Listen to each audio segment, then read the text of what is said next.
Right now, at this exact moment, there are more than 250 pyramids standing in the deserts of Sudan. That is roughly twice the number of pyramids that exist in all of Egypt. Read that again. The country with the most pyramids on planet Earth is not Egypt. And yet, if you ask almost anyone in the world to name the civilization that built them, they cannot. Not because the answer is hidden, because the answer was buried, deliberately, systematically, for more than a century, by the very scholars who were supposed to uncover it. And today, as war tears through Sudan, those pyramids stand unguarded. Museums have been looted, and one of the greatest stories in human history is at risk of being erased for a second time.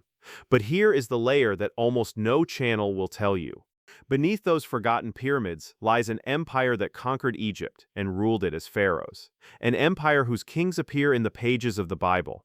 An empire whose warrior queen faced the legions of Rome, the most powerful military machine on earth, and forced the Emperor Augustus himself to back down. An empire that built one of the largest iron industries of the ancient world, a furnace glowing in the desert that scholars have called the Birmingham of ancient Africa. And an empire that left us thousands of written texts in an alphabet we can read out loud, letter by letter, sound by sound, and yet cannot understand. A message from a lost African civilization, sitting in our museums, waiting more than a century for someone to finally listen. In the next hour, we are going to descend the Nile beyond the borders of Egypt, past the rapids the ancients feared, into the kingdom the Greeks called Ethiopia, the Egyptians called Kush, and the archaeologists now call the greatest untold story of the ancient world. We will follow the evidence, not the myths.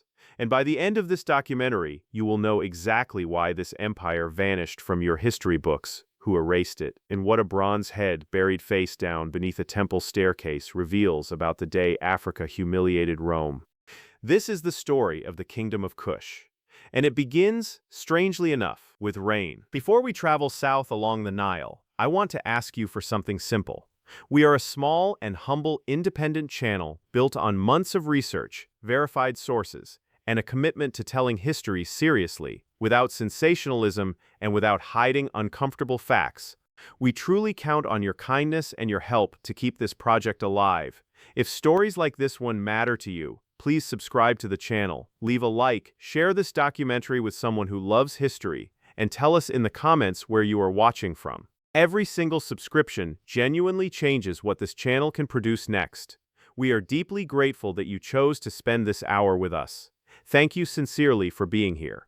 Now, let us go find a kingdom the world forgot. If you love incredible true stories, forgotten civilizations, archaeological discoveries, and fascinating investigations, you've come to the right place. Grab your favorite drink, get comfortable, and join us on an extraordinary journey through humanity's forgotten past. Every discovery tells a story. Every mystery brings us closer to the truth. Let's begin. Close your eyes and picture the Sahara. Endless dunes, a sky like burning glass, the driest large desert on Earth. Now erase that image completely, because 7,000 years ago, the Sahara was green.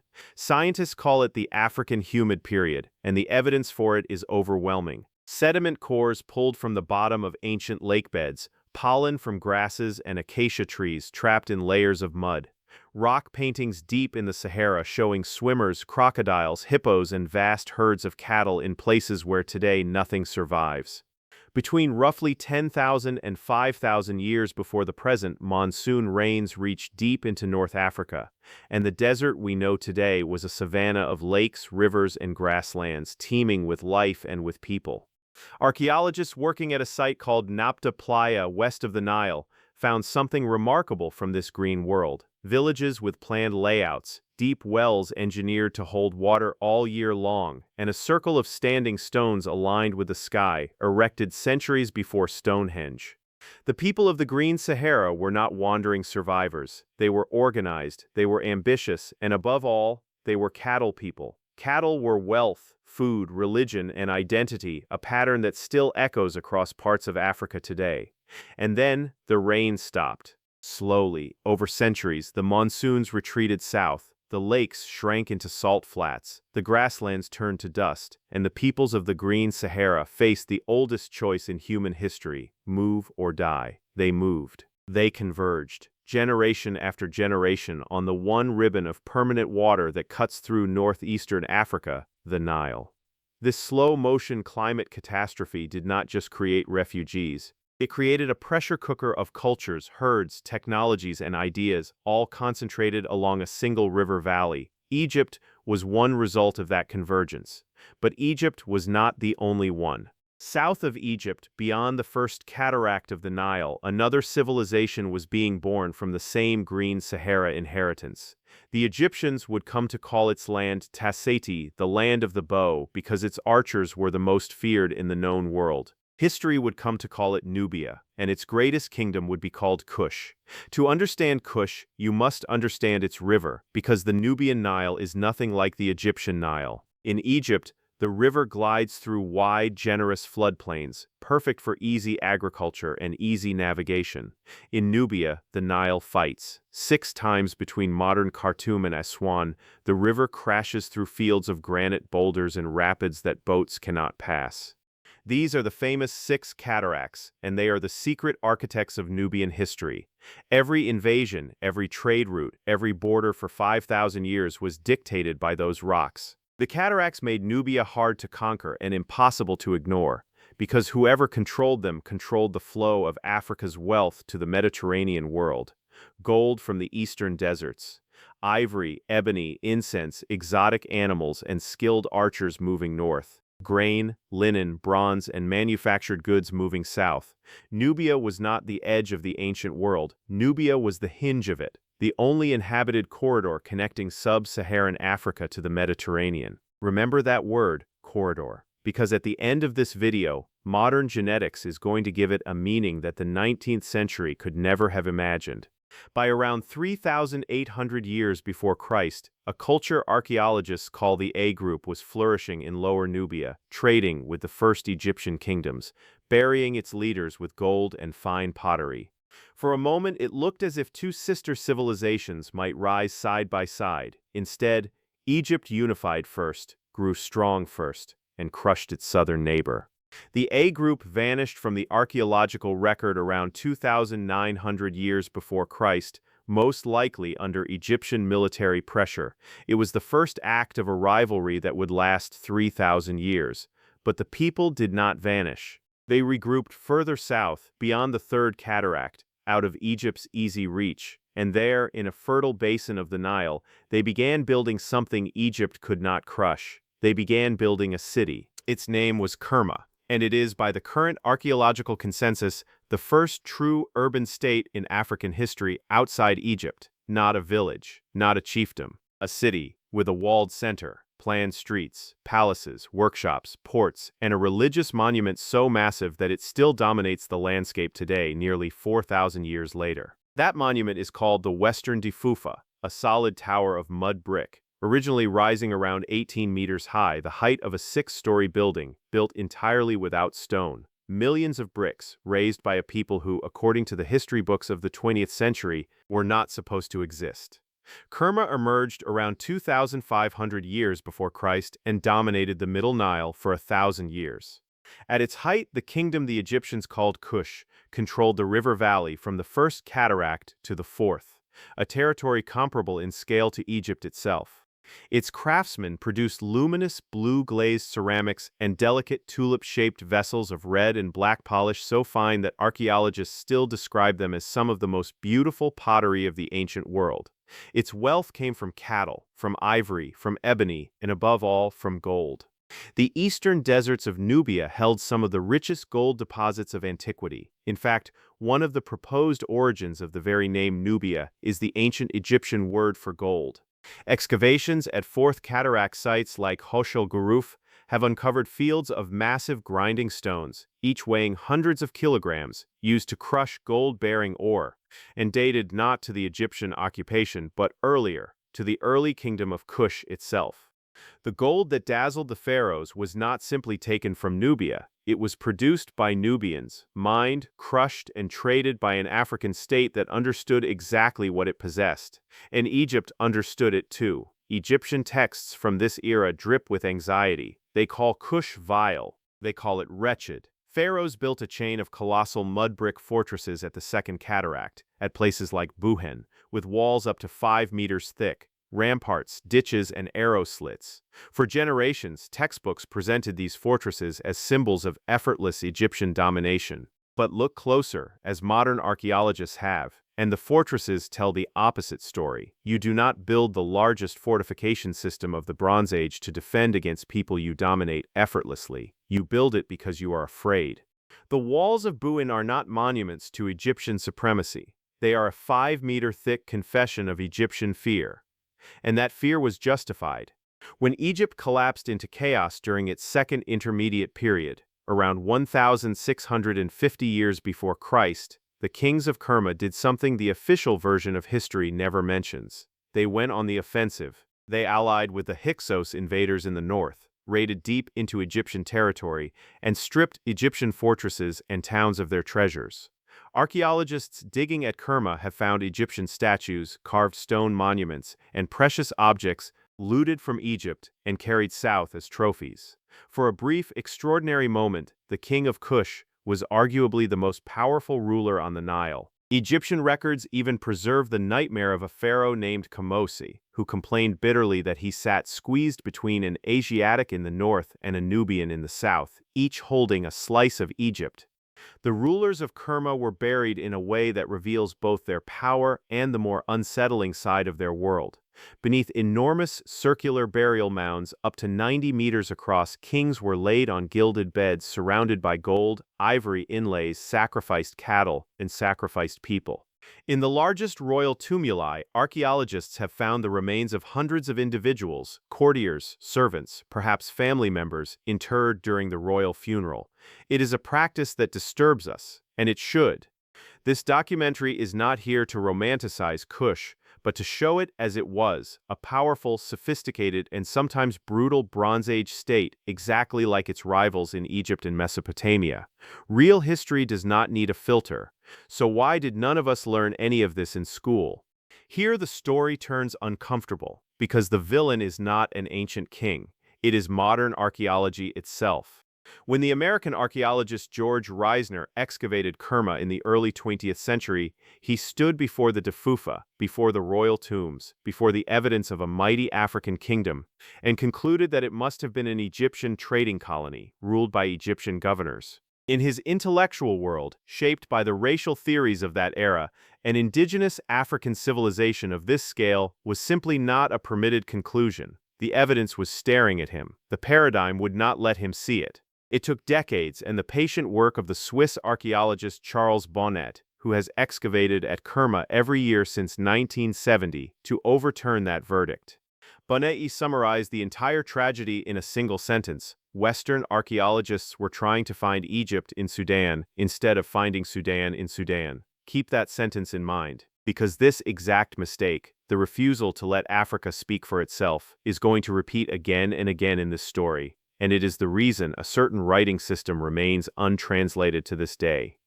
Kerma's golden age ended in fire. Around 1,500 years before Christ, a resurgent Egypt, under the warrior pharaohs of the New Kingdom, finally broke through the cataracts. Thutmose I led his armies south on a campaign of deliberate destruction.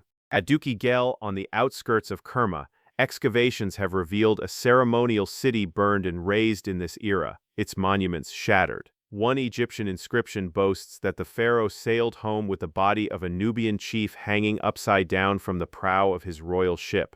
It was terror as state policy. Kush, as an independent power, ceased to exist.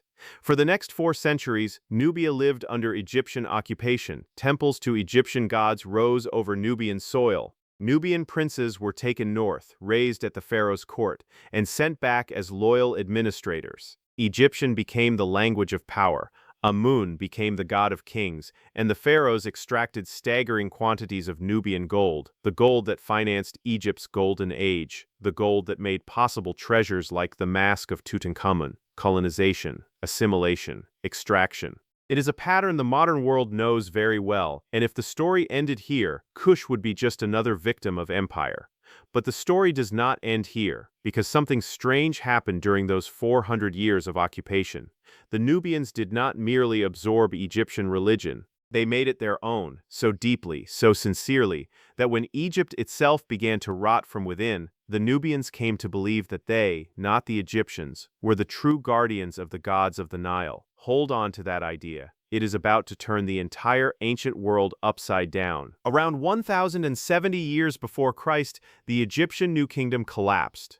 The Bronze Age world was falling apart from Greece to Mesopotamia, and Egypt fractured into rival power centers, its temples corrupt, its throne contested by Libyan warlords in the north. The Egyptian governors withdrew from Nubia, and into that vacuum, quietly, a new Nubian power began to grow around a sacred mountain called Jebel Barkal, near the Fourth Cataract, beside a city named Napata. Jebel Barkal is a flat-topped mountain with a single freestanding pinnacle of rock rising nearly 100 meters from the desert floor. Centuries earlier, Egyptian theologians had declared this mountain the southern home of Amun, king of the gods, claiming the pinnacle itself was a colossal natural statue, a rearing cobra, the very symbol of royal power. The Egyptians eventually abandoned the mountain. The Nubians never did. Generation after generation, the priests and princes of Napata kept the flame of Amun burning, preserving the old rituals, the old theology, the old idea of a righteous king chosen by the god. And while Egypt sank into what its own texts describe as an age of greed and chaos, the Nubians at Napata reached a conclusion that still sounds audacious 3,000 years later. Egypt had abandoned the gods. Kush had not. Therefore, the true heirs of the Nile's sacred tradition were no longer in Memphis or Thebes. They were in Nubia. Around 750 years before Christ, a Kushite king named Kashta traveled north and had his daughter, Amanirenas, installed at Thebes as the future god's wife of Amun, one of the most powerful religious offices in Egypt. It was a bloodless conquest of Egypt's holiest city, achieved through theology rather than armies. But his successor would need armies. His name was Pa. Around 730 years before Christ, watching the warlords of the Egyptian north swallow the sacred cities one by one, Pa gathered his forces at Napata and marched down the Nile. And here is the detail that separates real history from Hollywood.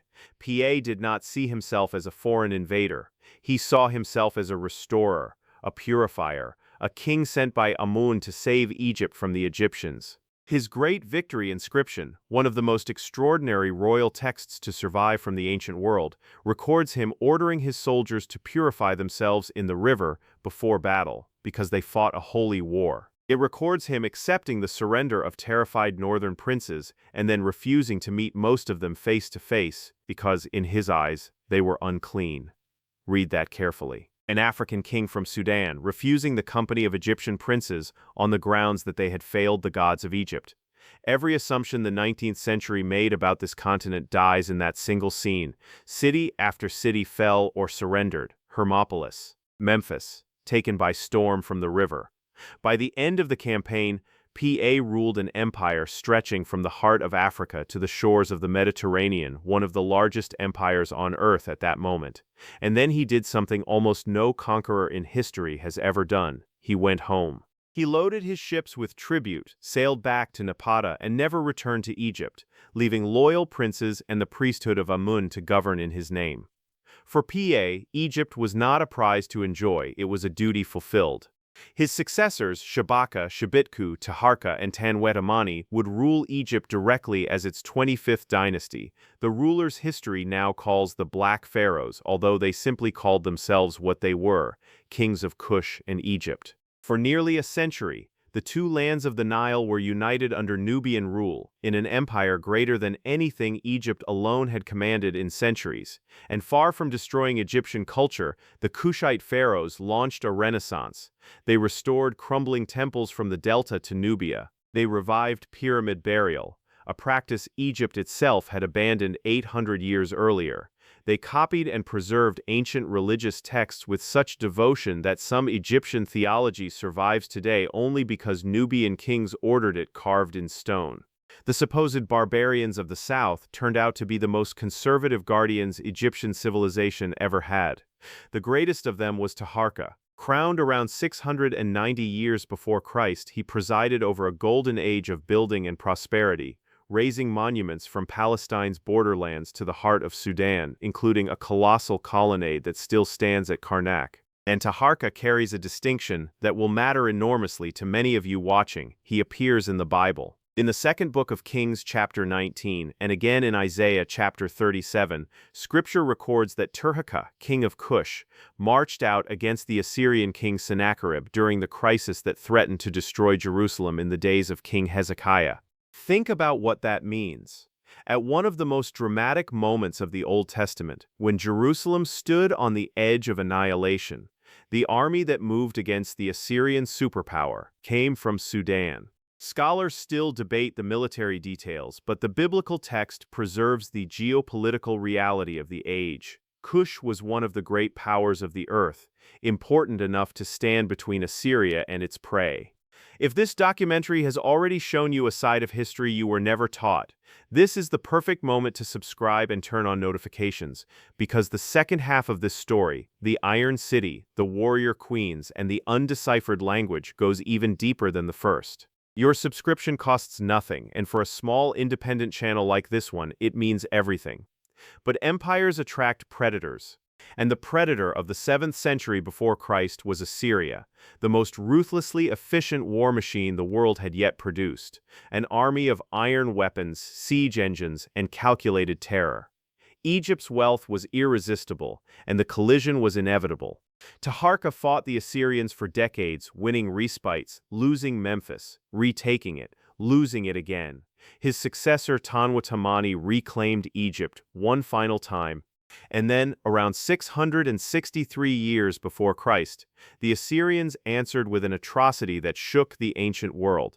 They marched south and sacked Thebes itself, the holiest city of the Nile, looting the treasures of Amun that had accumulated for 15 centuries. The trauma echoed across civilizations.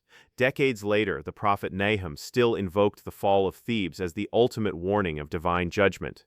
The Kushite pharaohs withdrew south, back beyond the cataracts, back to the protection of the rocks. Their century as rulers of Egypt was over. And here, most documentaries end the story of Kush, with a defeated dynasty retreating into the desert, a footnote closing. That version is not just incomplete, it is upside down, because the retreat from Egypt was not the end of Kush. It was the beginning of its most brilliant, most original, and most mysterious age. The empire did not die, it transformed. And to understand that transformation, we have to follow the royal court south, past the 5th cataract, past the 6th, to a bend in the river where the rains return, the savannah begins, and the furnaces are about to ignite. The city was called Meroe. It sits south of the 6th cataract, in a land utterly different from the sterile deserts of the north. Here, seasonal monsoon rains still fall, grasslands feed cattle beyond counting, acacia forests spread away from the river, and beneath the ground lie two treasures that would define the next 7 centuries: rich deposits of iron ore and the wood to smelt it. Around 590 years before Christ, after an Egyptian raid burned Napata, the center of Kushite power shifted decisively to Meroe. Historians once framed this as a retreat, a wounded kingdom limping south. The Archaeology tells the opposite story. It was a strategic masterstroke, because Meroe did not just survive, it industrialized. Along the eastern edge of the city, archaeologists have mapped enormous mounds of iron slag, the waste product of smelting, accumulated over centuries of production. Excavations led by teams from University College London have uncovered rows of furnaces, workshops, and evidence of an organized, large-scale iron industry operating for hundreds of years, one of the most significant centers of iron production in the ancient world. This is why the archaeologist Archibald Sayce, a century ago, gave Meroe the nickname it still carries, the Birmingham of ancient Africa, after the industrial capital of England. Iron for tools that cut farmland out of savanna, iron for hoes and plows that multiplied harvests, iron for the spearheads and arrowheads of the armies that guarded the caravan routes. While Egypt fell to Persian kings, then to Alexander the Great, then to the Greek dynasty of the Ptolemies, the furnaces of Kush burned on, independent, sovereign, and rich. And with independence came something even more precious: originality. Freed from Egypt's shadow, Meroitic civilization began to speak with its own voice. New gods rose beside Amun, and the greatest of them owed nothing to Egypt at all. Apidamak, the lion-headed god of war and abundance, portrayed with a warrior's torso, sometimes with 3 faces and 4 arms, receiving prisoners and blessing kings. At Naga, south of Meroe, his temple still stands almost intact, its walls carved with kings and candaces of imposing, unmistakably African royal bearing, and beside it, astonishingly, a small shrine that blends Egyptian, Greek, and Roman architecture in a single building, physical proof of a kingdom conversing with the entire Mediterranean while worshipping its own gods. Deeper in the savannah lies Musawarat es-Sufra, the largest temple complex of the Meroitic world, a labyrinth of courtyards, colonnades, and ramps whose walls are covered with carvings of elephants. Scholars still debate whether elephants were trained there, for ceremony or for war, but their constant presence in Kushite art tells us how the kingdom saw itself, master of the great animals of Africa, supplier of the war elephants and exotic wonders the Greek kings of Egypt desperately sought from the south. And scattered across this dry hinterland, archaeologists have mapped the Pharaohs, enormous artificial reservoirs excavated to trap the seasonal rains, some more than 200 meters across, a hydraulic technology that let cities and herds flourish far from the Nile. Iron, water engineering, monumental religion, international trade reaching as far as Greece, Rome, and India, wine imported by the amphora and fine glass by the crate. This was not a kingdom surviving in Egypt's ruins. It was an African superpower in full bloom. And the kings and queens of this iron empire raised monuments that have become the most photographed image of Sudan, the pyramids of Meroe. Forget the image of 3 colossal tombs at Giza. Picture instead entire fields of pyramids, dozens upon dozens crowded together on desert ridges, steep, sharp, and elegant, their angles far more aggressive than anything in Egypt, some rising over 30 meters. Sudan holds more than 250 of them, at Meroe, at Nure, at El Kuru, at Jebel Barkal, roughly double the number found in all of Egypt, and they were still being built more than 1,000 years after Egypt had buried its last pyramid pharaoh. These are not failed imitations of Giza, as generations of textbooks sneered. They are a different technology serving a different theology. The Kushite pyramid is not a tomb chamber. It is a solid monument of stone and rubble crowned above the tomb, with the ruler buried in chambers cut into the bedrock beneath, and a chapel on the eastern face where offerings met the rising sun. Different structure, different proportions, different ritual logic. Not a copy, an evolution. We know what lay beneath them because of one of the most extraordinary archaeological operations of our century. At Nuri, the pyramid of King Nastasen, who ruled around 330 years before Christ, guards burial chambers that have flooded as the water table of the Nile has risen. In 2019, the archaeologist Pierce Paul Kriesman and Sudanese inspector Fakhri Hassan Abdallah did something that sounds like fiction. They put on diving equipment and descended a 65-step ancient staircase into the black, submerged tomb, breathing through air hoses fed from a pump at the surface. Inside, in 3 arched chambers, they found offering vessels, funerary figurines, and flakes of gold leaf still resting where they fell more than 2,300 years ago, protected from tomb robbers by the very water that entombed them. Desert archaeologists diving underground beneath a pyramid in the middle of the Sahara. Sometimes reality outperforms any legend, but the treasures of the Kushite pyramids also attracted a very different kind of visitor, and what he did should make your blood boil. In 1834, an Italian former military doctor named Giuseppe Ferlini arrived at Meroe with permission from the Ottoman authorities and a simple plan: find treasure, whatever the cost.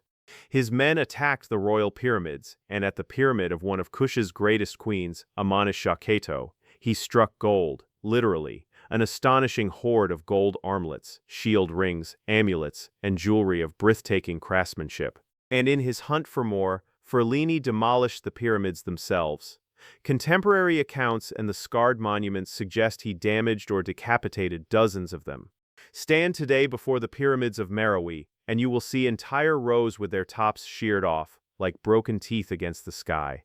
That silhouette is not the work of time. It is the signature of one man's greed, and a preview of a question this documentary will raise again before the end. Who protects the heritage of Kush and who profits from its destruction? Yet even mutilated, the pyramids guard their greatest secret. Because the civilization that built them did something around 300 years before Christ that no other power in sub-Saharan Africa had ever done. It looked at the sacred hieroglyphs of Egypt, the script of its old rivals and teachers, and rejected them. In their place, the scribes of Meroe invented something revolutionary, their own writing system, built to record their own language. 23 signs, existing in two forms: a monumental hieroglyphic script for temples and a flowing cursive script for daily life, plus a word divider of dots, one of the earliest alphabetic-style systems in the world, and the first written language of sub-Saharan Africa. After 3,000 years of writing Egyptian, the voice of Kush itself finally entered the historical record. Kings' chronicles, temple dedications, funerary prayers, thousands of inscriptions. There is just one problem. We cannot read them, not fully, not yet. And before we enter that mystery, you need to meet the rulers who commissioned those texts, because many of them were not kings at all. In Meroe, to the astonishment of Greek and Roman observers, the throne of the empire was, again and again, occupied by women. The Meroitic word was Candakai, often written Candace in Greek and Latin texts. It began as a title for the Queen Mother, but in the Meroitic period, it evolved into something the Mediterranean world could barely process: sovereign queens ruling in their own right, commanding armies, building temples and pyramids, negotiating with empires. Reliefs at Meroe show these women in ways no Egyptian queen was ever portrayed: monumental in scale, powerfully built. In the physical style, Kushite royal art celebrated as majestic, crushing enemies with their own hands, wearing the regalia of supreme power. At least 5 ruling queens governed Kush in the century around the birth of Christ, a concentration of female sovereignty without parallel in the ancient Mediterranean world. To Rome, where a woman could not hold even minor public office, this was almost science fiction, and Rome was about to meet one of them in battle. The year is 25 before Christ. Cleopatra is 5 years dead. Egypt, the last great Mediterranean rival of Rome, has been swallowed as the personal province of Octavian, now styling himself Augustus, the first emperor. His legions stand at Aswan, on the traditional border of Kush, and his prefects are already carving up the region for taxation. From the Roman point of view, the ancient kingdom to the south is simply next on the list. Rome at this moment is the most powerful military force the world has ever seen. No rational power picks a fight with it. Kush attacked first. While the bulk of the Roman garrison was away campaigning in Arabia, a Kushite army, estimated by the geographer Strabo at 30,000 soldiers, stormed north across the frontier and hit the Roman towns of southern Egypt: Aswan, Elephantine, Philae. They defeated the garrisons, took prisoners, and they did something else, something so symbolically explosive that it still stuns historians. They tore down the newly erected statues of the Emperor Augustus, and at least one bronze head of the emperor, larger than life, with haunting inlaid eyes of glass and stone, was carried the entire length of the kingdom back to Meroe. There, the Kushites buried it beneath the entrance steps of a temple of victory, positioned precisely so that every single person entering the temple would trample the face of the Roman emperor under their feet, forever. That head is real. British archaeologists dug it out of the sands of Meroe in 1910, eyes still gleaming after 19 centuries underground, and today it stares out of a case in the British Museum, one of the most famous Roman portraits in existence, preserved, with magnificent irony, by the African queen who stole it. Her name, almost certainly, was Amanirenas. The classical sources describe the Candakai who led this war as a masculine woman, blind in one eye, a battle queen commanding from the front. Meroitic inscriptions name Amanirenas alongside the prince Akinidad in exactly this period. Rome's response was ferocious. The prefect Petronius counterattacked, drove the Kushite forces south, and sacked the old holy city of Napata itself. According to Strabo, thousands of prisoners were sold into slavery. Any normal ancient kingdom would have submitted. Kush did not. The war ground on for years. Kushite forces besieged the Roman garrison at Premnus, and around 21 before Christ, the Kandakai sent ambassadors, not to a general but over his head, directly to Augustus himself, who received them on the island of Samos. What happened next has no parallel in the entire history of Augustus's reign. The emperor who conquered Egypt, who ended the Roman civil wars, who accepted the surrender of kings from Spain to Parthia, agreed to essentially every Kushite demand. The Roman frontier was pulled back north, and the tribute that Rome intended to impose on Kush was cancelled completely. Strabo, who is our main source and who admired Augustus, records it plainly. The ambassadors obtained all that they asked, and the emperor even remitted the tribute. No annexation, no client kingdom. Kush remained fully sovereign, and the peace that followed held for roughly 3 centuries, one of the longest negotiated peaces between unequal powers in ancient history. A one-eyed African queen fought the greatest empire on earth to the negotiating table, and won terms Rome gave to almost no one. And yet ask yourself, honestly, before today, had you ever heard the name Amanirenas, you know Cleopatra, who lost her war against Augustus and her kingdom with it? History gave the loser immortality and the winner silence. By the end of this documentary, you will understand exactly why, and the answer has less to do with the ancient world than with the modern one. Stories like this one are exactly why this channel exists. If you are discovering Amanirenas for the first time right now, imagine how much more is still buried in the archives. And consider subscribing, because recovering these stories is precisely what we do here. Because everything we just described, the war, the treaty, the triumph, we know almost entirely from the Roman side. The Kushites recorded their own version. Amanirenas and Akinidad left behind monumental inscriptions, including a great stela from Hammurabi near Meroe, which very likely narrates this very war from the African point of view, Rome's defeat described in African words. That stela sits in the British Museum today. Scholars can pronounce every line of it, and after more than a century of effort, they still cannot fully translate it. The victory speech of the queen who humbled Augustus is sitting in a glass case, unread. Welcome to the greatest cold case in African archaeology. Here is the strange, precise truth about the Meroitic language, and it is stranger than any myth. We can read it, we just cannot understand it. Those are 2 different things, and the difference is the heart of the mystery. In 1911, the British scholar Francis Llewellyn Griffith performed a genuine feat of genius. Using a ritual bark stand from Jebel Barkal and other monuments where royal names appeared in both Egyptian and Meroitic writing, he cracked the sound values of the script, sign by sign. Since Griffith, scholars have been able to pronounce Meroitic, to transliterate every one of the thousands of surviving inscriptions, to say the words out loud as a Kushite priest might have said them 20 centuries ago. The signs surrendered. The language did not. Because knowing how a word sounds tells you nothing about what it means, unless you can connect the language to something you already know. Egyptian was cracked because the Rosetta Stone paired it with Greek. Meroitic has no Rosetta Stone. Not one substantial bilingual text pairing Meroitic with Greek, Latin, or Egyptian has ever been found, an absence so improbable, in a kingdom that traded with all 3 worlds, that archaeologists remain convinced such a text exists somewhere under the sands of Sudan, waiting. Until it is found, scholars are locked in the same position as someone listening to a radio broadcast in an unknown tongue. Perfect audio, 0 comprehension. What can we actually understand? Around 100 words are known with reasonable confidence, names of gods and rulers, words gifted through context, like the words for water, bread, sister, and the standard formulas of funerary prayers, which repeat so consistently across tomb chapels that their structure gave itself away. Beyond that, the great royal chronicles, the historical narratives, the stela of Amanirenas, remain sealed. But the case is not hopeless, and here the story becomes a modern scientific thriller.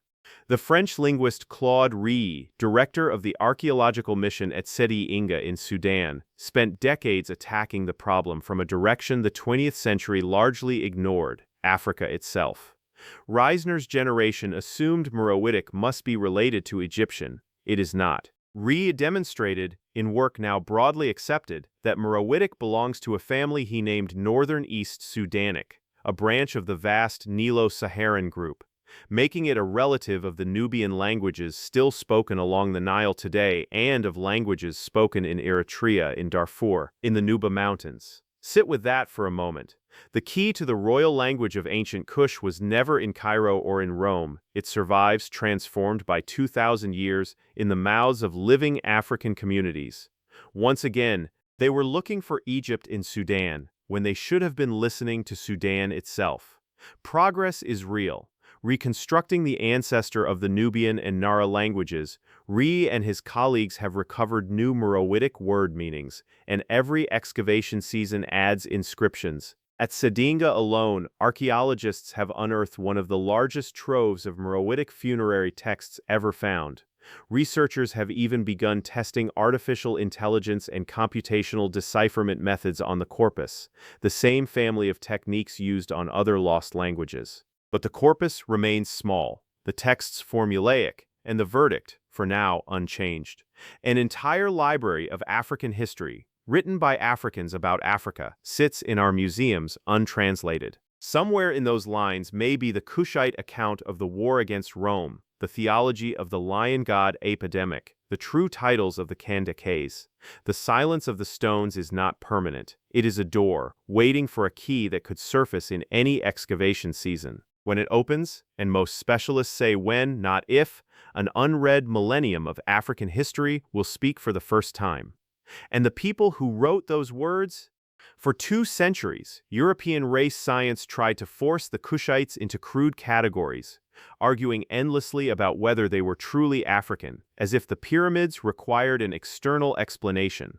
Modern science has demolished the entire framework of that debate. Ancient DNA and isotopic studies from Nile Valley sites, together with the archaeology, point to deep population continuity in the Middle Nile, communities rooted in place for thousands of years, genetically connected both southward into sub-Saharan Africa and northward toward Egypt, the Mediterranean, and the Near East, with constant gene flow in both directions. The Kushites were not a mystery race.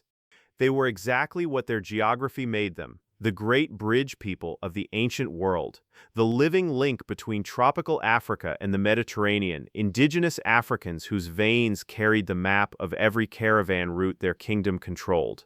The corridor was not just their economy, it was their ancestry. So let us correct the record formally, myth by myth, because this channel deals in evidence. Myth 1. The Nubians were mere subjects of Egypt. Reality. They were rivals, partners, occasional victims, and eventual conquerors of Egypt, and the fortress walls of Buhen were built 5 meters thick out of respect. Myth 2. The Sudanese pyramids are failed copies. Reality. They are a distinct architectural tradition, structurally and ritually different, sustained for 1,000 years after Egypt abandoned pyramid building. Myth 3. Kush was simply a black Egypt. Reality. Kush had its own language, its own script, its own gods like Apetamak, its own industrial economy, its own political institutions, including sovereign queens Egypt never matched. Not an imitation, a civilization. Every empire has a final chapter, and the end of Kush came not with a single catastrophe, but with a slow strangulation on 3 fronts. The climate turned first. From around the 3rd century after Christ, weakening rains and degraded grazing lands squeezed the agricultural heart of the kingdom, while overcutting of forests for the iron furnaces may have deepened the wound, an ancient warning about the price of industry. The trade turned second. Rome's commerce shifted toward the Red Sea and a rising highland power in modern Ethiopia and Eritrea, the Kingdom of Aksum, which grew rich on the very roots that had fed Meroe. And the frontiers turned last. Nomadic peoples, the inscriptions call the Noba, pressed in from the west, and the Blemis raided from the eastern desert. Around 350 years after Christ, the Aksumite king Ezana marched into the Nile Valley and left inscriptions boasting of victories in the land of the Noba and the burning of towns along the river. Aksumite fragments have been found in Meroe itself. Whether Ezana delivered the death blow or merely certified a death already underway, the royal line of Kush ends in this era. After nearly 3,000 years, from Kerma to the last Kandakai, the kingdom dissolved into three successor states, Nobatia, Makuria, and Alodia, which would soon convert to Christianity and write a new, equally forgotten chapter of Nubian history, African Christian kingdoms with painted cathedrals on the Nile, one of which, Makuria, later crushed the armies of the Arab conquest and negotiated with them the famous Bakht, one of the longest-lasting treaties in recorded history. But that is a story, believe me, that deserves its own documentary. Tell us in the comments if you want it. Which brings us back to the question this documentary promised to answer. If all of this is true, and every claim you have heard today rests on excavated evidence and primary sources, why did you grow up knowing nothing about it? The answer has three layers, and none of them is flattering. The first layer is the shadow of Egypt. Egyptology was born glamorous, funded, and obsessed, and everything south of Aswan was treated as its rural periphery, catalogued by Egyptologists as a footnote to somebody else's civilization. The second layer is the racism of early archaeology, and this is not a modern accusation projected backward. It is documented in the excavator's own words. Reisner, standing amid the royal tombs of Kerma, wrote that the native Negroid race had never developed its trade or its industry, and he assigned the glory of Kush to lighter-skinned rulers who never existed. The paradigm of the 19th and early 20th centuries did not fail to see African civilization. It refused to see it, and generations of textbooks were built on that refusal, including, very possibly, the ones you studied in school. The third layer is silence by circumstance. Decades of underfunding, political instability, and isolation kept Sudanese archaeology starved and Sudanese voices unheard, while Egypt built the most famous heritage industry on Earth next door. Erasure is rarely a single act. It is an accumulation of neglect. And that neglect now has a deadline. Since April of 2023, Sudan has been devastated by a brutal civil war. The Sudan National Museum in Khartoum, home of the greatest collection of Kushite artifacts in existence, colossal statues of the Black Pharaohs, treasures from Kerma, has been caught in the fighting and systematically looted, with tens of thousands of objects reported stolen and officials warning they are being trafficked abroad. Archaeological missions have been suspended across the country. Satellite images have shown fresh looting pits in ancient cemeteries.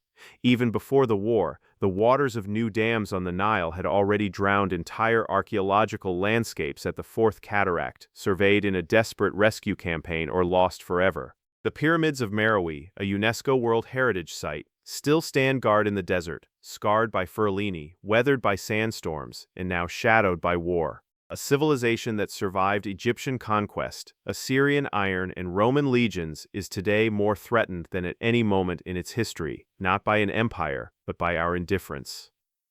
So remember what actually happened on that river. Refugees of a dying green Sahara built the first city of Inner Africa, a kingdom the textbooks called a colony filled Egypt's nightmares, and when the moment came, took Egypt's throne and wore its crowns more faithfully than Egypt itself. Its king marched to the edge of the Assyrian storm in the days of the Bible. Its engineers raised more pyramids than Egypt ever did and fed an iron industry that earned a desert city the name of Birmingham of Africa. Its one-eyed queen buried the emperor of Rome beneath her doorstep and made his successors pay for peace with concessions Rome gave to no one else. And its scribes left us their entire story, in their own alphabet, in their own words, a story we hold in our hands and still cannot read. The Kingdom of Kush is not a lost civilization. It was never lost. It was ignored. And the difference between those two words is the difference between an accident and a choice. The stones of Sudan have been waiting 2,000 years for the world to choose differently. Perhaps it begins with something as small as this. Now you know their name. If this documentary earned your time, help us defeat the algorithm the way Kush defeated its own erasure. Subscribe to the channel, leave a like, share this video with someone who believes ancient Africa has no history, and write in the comments which mystery we should investigate next, the Christian kingdoms of Nubia, or the undeciphered stela of Amanirenas. This is a small, independent channel, and every subscription, every comment, every share directly funds more months of research like this. Thank you, from the bottom of our hearts, for watching until the end. History remembers what we refuse to forget.